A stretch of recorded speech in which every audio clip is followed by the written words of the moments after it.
Coursera, le plaisir de l'apprentissage intelligent. Dans cette vidéo, nous allons voir comment consulter et voir le contenu pédagogique numérique publié par nos enseignants. Donc tout d'abord, nous pouvons consulter la rubrique support de cours.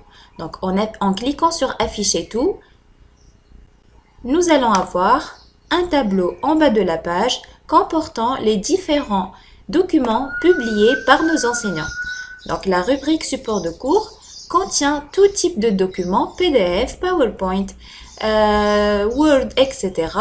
Donc là, nous pouvons afficher le support de cours ou télécharger. Donc en cliquant sur afficher, nous allons trouver ce support de cours-là. Nous pouvons tout de même le télécharger depuis cette page. Nous pouvons l'ouvrir dans une nouvelle fenêtre.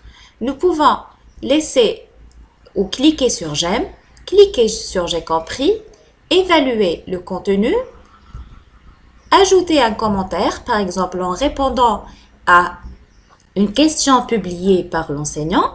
Nous pouvons répondre en laissant un commentaire, par exemple, écrire notre réponse, ou alors nous pouvons enregistrer un message vocal. Voici mon commentaire. En cliquant sur confirmer, nous allons insérer ce message vocal. Ensuite, nous pouvons aussi insérer une image, une formule mathématique, chimique, etc. Et nous allons voir comment utiliser cette zone de texte, cet éditeur de texte dans la partie des devoirs et examens. Donc, ensuite, nous allons cliquer sur envoyer. Et aussi, nous pouvons ajouter de la même manière une question.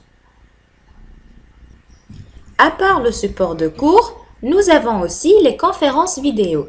Et de la même manière, nous pouvons afficher les conférences vidéo publiées par nos enseignants des différentes matières.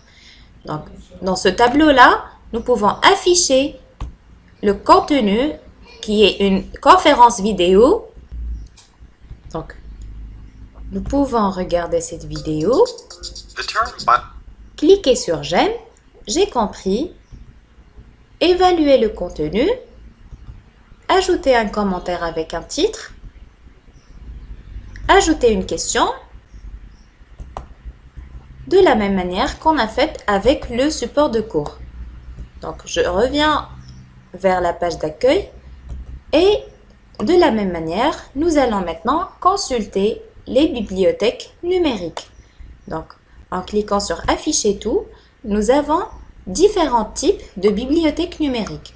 La bibliothèque des leçons interactives, la bibliothèque des vidéos, la bibliothèque des audios, et ce sont toutes les bibliothèques existantes dans la plateforme Classera. Donc, nous pouvons, par exemple, consulter la bibliothèque de photos ou bien la galerie de photos. Et nous allons remarquer que de la même manière, nous avons ce tableau qui comporte les photos publiées par nos enseignants. Donc, pour afficher une photo, on doit cliquer sur afficher. On peut télécharger, cliquer sur j'aime, j'ai compris, etc. comme on l'a fait avec les autres contenus numériques. Ensuite, il y a aussi la bibliothèque publique de Classera que nous pouvons aussi consulter. La bibliothèque numérique qui contient plusieurs ressources pédagogiques, des vidéos, des documents. Donc, nous pouvons effectuer des recherches si on a besoin de quelque chose. Nous pouvons effectuer une recherche en utilisant un titre ou bien la matière ou bien le niveau, etc. Et nous pouvons voir le contenu, regarder les vidéos, laisser des commentaires, etc.